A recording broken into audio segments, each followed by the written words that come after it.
All right, hey, good morning, guys. We are here at day 2. Give it up for day 2 Friday of Gen Con. We are here at the local Panera Bread, which is definitely not hospital food, to get some breakfast. And in about 15 minutes, we got to be at our first meeting with Allplay to see and check out what games they have coming out next year. So we're going to eat and then run over to the convention center. Soon, Steak and Shake, soon. Day 2, Sheep 2. All right, hey guys, we just got done in the Allplay room to take a look at their 2025 and 2026 releases, and they have a boatload of stuff, enough that I actually had to take notes during it. They have so much stuff coming. So to highlight a couple things, we got to look at the new Sail Legacy, the final box. It is a big box. So I just did a review for Sail that I really enjoyed, and Sail Legacy, taking that like cooperative trick-taking, and they really played up how much of a kind of story it's going to be. So they actually mentioned that they're going to, they're going to have Julia Hearn from Van Ryder Games is actually developing the story, so they do a lot of awesome narrative stuff at Van Ryder, and I'm excited to see what they're going to be doing with Sail Legacy. Some other 2026 releases that they were sharing about is their first solo-only game. It is called Enchanted Ivy, where you're going to be like managing this like kind of fantasy, like kind of hotel patio thing. It's going to be very Ghibli-inspired art. It's going to be very scenario-based, and it is also their very first solo-only game. So as a solo lover, I'm excited to see Allplay kind of dipping their toes into that world there. Another exciting new one is going to be Kabuto Sumo Dice. So they did mention that Kabuto Sumo and Sakura Slam are going to be kind of the end of that series, that style of Kabuto Sumo game, but they're going to have Kabuto Sumo Dice, which is going to be very inspired by Strike. So you're going to have to be throwing your dice into this like central pool, but it's going to be very Kabuto Sumo inspired, I'm sure. It's going to have like powers. We'll kind of see what's going to come out, but I'm excited to see that they're kind of branching out that Kabuto Sumo style into other games there. A bunch of very cool party games that they're going to have coming soon. The first one they mentioned was French Toast. So this is designed by Peter Hayward, who did Things in Rings, which is a really, really cool thinky party game. And French Toast, I'm going to explain it to you, and it's not going to make any sense, but as they kind of did an example like round of it, it sounded really cool. So it's called French Toast because you're going to get a word, and the clues that you give, you have to determine how far away they are from the word French toast. So if you said like muffin, it would be very close to French toast. But if you said like car, it is very far away from French toast. And you kind of start to like deduce down and down as you use French toast as this like marker and comparing things to it. It sounds really goofy, but I love goofy word party games, and it sounds really neat. The other party game they mentioned, and it has a really goofy name, Jibble Jabble. Jibble Jabble, you're gonna have a word, and then you're gonna go around everyone who's playing it, and they're going to give one letter. And you're trying to spell out this clue. So if you had like cat, and I said M, the next person could say E, and then O-W, meow, but you don't know what the first person is trying to start with the word. So you're trying to spell this shared clue going around the room and trying to get the person to guess the correct word. Sounds like a lot of fun. I love those kind of like groupthink kind of party games, and that sounds like an awesome one. And then the last one I want to highlight is a game called Torchlight. And the reason it caught my eye, it is a trick-taking game with monsters, and you're kind of like, I think, trying to go through this like adventure-y area, but it looks really cool. I can't actually show you pictures of it. We weren't allowed to take pictures of these new 26 releases, but the box is very striking. It looks very dark fantasy. It looks very not Allplay, which has kind of had a colorful, very cute aesthetic to a lot of their games. So it's exciting, again, with the solo game, with Torchlight, to kind of see what new stuff Allplay is doing. So a lot of cool stuff coming from Allplay later this year and into 2026, and I'll be sure to keep an eye out as these get more and more information released. Friday, 10:30. Expo Hall's been open about an hour. Crowds are actually not as bad as I thought. So now is my time to shop, and hopefully everything isn't already sold out. I, for one, welcome my Table Tycoon overlords. All right, so just got done talking with the folks at Weird City Games, taking a look at Satchel Quest. That was on my hot to look at games list. Really cool solo or competitive bag building game where you're going to be going and building your own kind of deeper and deeper dungeon, pulling out these different chips, beating monsters, trying to match up treasures and artifacts. Really, really cool bag building game. A big favorite mechanic of mine, and this looks like a really cool kind of implementation of it with a really cute vintage retreat fantasy artwork, and definitely one I'm going to be looking so definitely one I'll be on the lookout for. I think it's going to Kickstarter in just a few weeks here, so be sure to be on the lookout if that looks interesting to you. And also, check out my TikTok. I have a quick interview with Ben who kind of gave a good overview of it, so be sure to check that out if you want to learn more about it.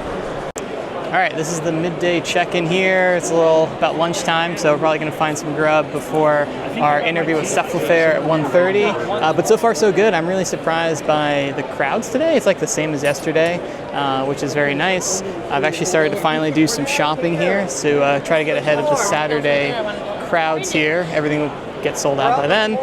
Stopped by the DeVere booth to see Ace of Spades, which unfortunately was already sold out for today. But the designer, so charismatic, so awesome. He gave us a little overview there, which was really nice. And other than that, it's just been a lot of wandering around the expo hall. Oh, I also stopped by the Van Ryder booth. Met AJ there. Really cool that he kind of like recognized me and mentioned joining the Final Girl videos. So a little fangirl moment there. But it was really cool to finally have a chance to meet him, which was nice. But other than that, we're just kind of kicking in around the expo hall, exploring and trying to enjoy the free time. This might be the cutest game of the show right here. All right, day 2 of Cardhalla. It has like doubled in size since yesterday. It has reached the edge of the carpet here. Tomorrow is the big day where apparently people throw coins at all of these to destroy them for charity. So I can't wait to see that tomorrow. So we have ventured outside of the convention center again, and we are at the Omni Severin Hotel. It's like a block away, and I just had a meeting with Steamforge Games there about a game that I can't quite tell you about yet, but if you are a fan of narrative campaign games, you should keep an eye out. And when I do my Gen Con recap video, I should be able to talk about it then, so keep an eye out. It's pizza time. Damn it.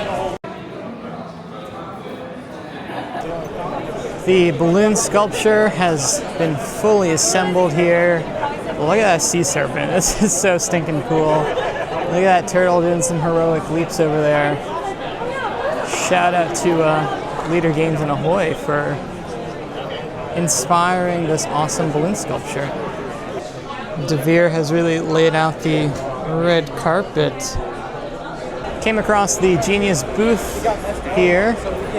Very cool to see games like Periodic and Subatomic as a chemist. Very cool to see games with those themes. How am I ever supposed to find time to look at all the games and all the art that's here? This might be the coolest statue I've seen at Gen Con. The sun has set on day number 2 of Gen Con. Friday is over. The convention hall have a flood of people leaving, and it's about 6 o'clock.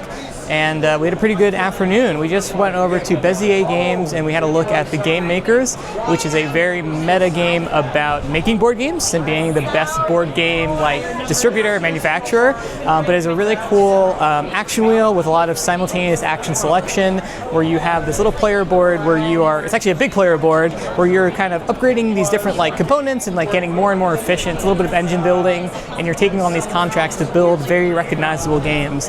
So from a theming standpoint, it is really cool. If you're at all in the board game sphere, it is cool to see these own games. But I think even if you're not, I think that the active selection system is very quick, simultaneous. It looks like a really, really cool game. I think it's going on Kickstarter in September if you're interested at checking it out. And then before that, I went over to Moose Games, which is a fairly new company, I think. This is their second Gen Con, and they had 3 games there.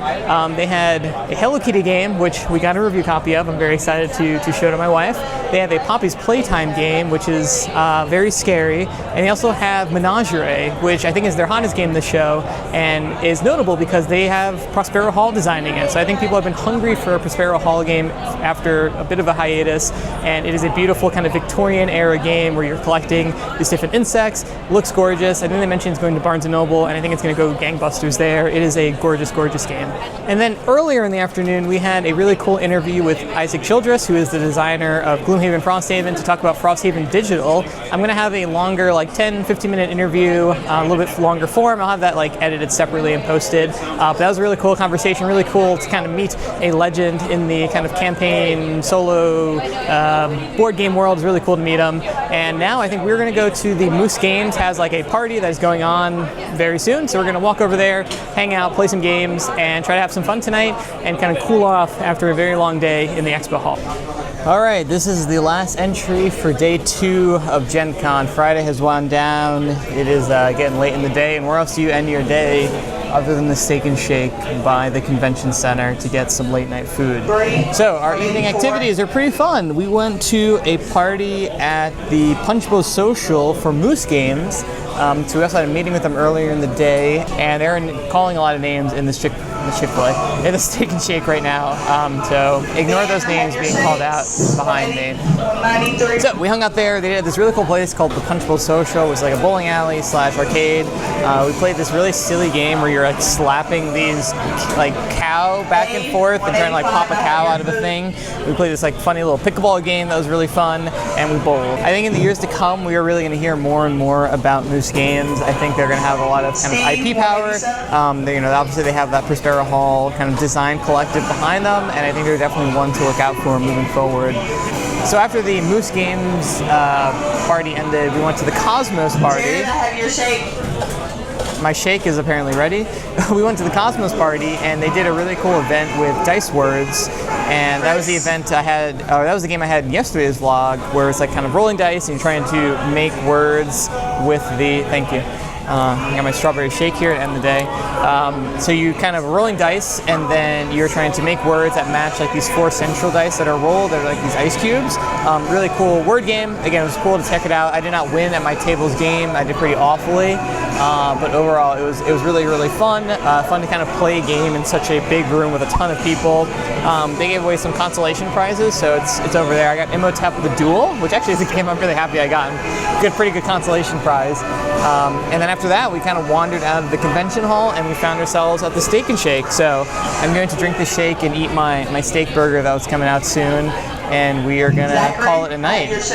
But overall, I would say a really successful day 2 to Gen Con, and I'm looking forward to tomorrow. I think Saturday is going to be pretty nutty with the crowds that are going to be here, but I'm looking forward to it nonetheless. So, signing off for day number 2 of Gen Con, and be sure to be on the lookout tomorrow for our day 3 Saturday wrap-up. Have a good night, guys. 94, Jared.